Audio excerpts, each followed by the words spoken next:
കേരളത്തിലെ ജനങ്ങൾ പിണറായി സർക്കാരിന് ഇനി ഒരു ഊഴം കൂടി കൊടുക്കില്ല. ജനങ്ങൾ മടുത്തിരിക്കുന്നു.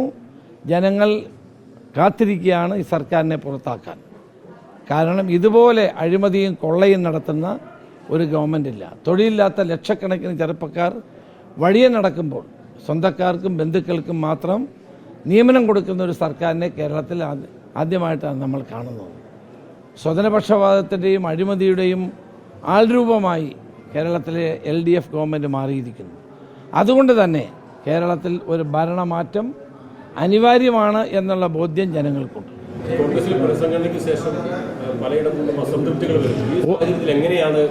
ഒരസംതൃപ്തിയില്ല. ഇതൊക്കെ മാധ്യമങ്ങൾക്ക് വേറെ വാർത്തകളില്ലാത്തത് കൊണ്ട് ഉണ്ടാക്കുന്ന മാത്രമാണ്. ഒരസംതൃപ്തി ആർക്കുമില്ല. എല്ലാവരും ഒറ്റക്കെട്ടായിട്ടാണ് മുന്നോട്ട് പോകുന്നത്.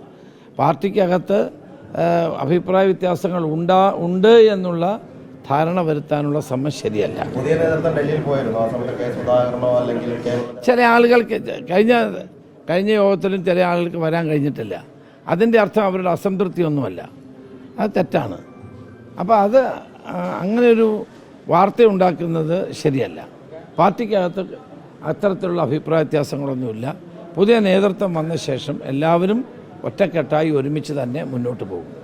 മാത്രമല്ല, കഴിഞ്ഞ രാഹുൽ ഗാന്ധി വിളിച്ച യോഗത്തിന് ശേഷം കേരളത്തിലെ പാർട്ടിക്കകത്ത് പറയത്തക്ക ഒരു അഭിപ്രായ വ്യത്യാസവുമില്ല.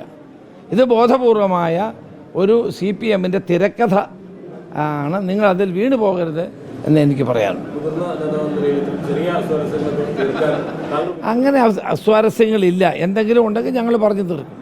പക്ഷെ അത്തരത്തിൽ യാതൊരു അസ്വാരസ്യവും പൊതുവായി ഇല്ല എന്നുള്ളതാണ് സത്യം.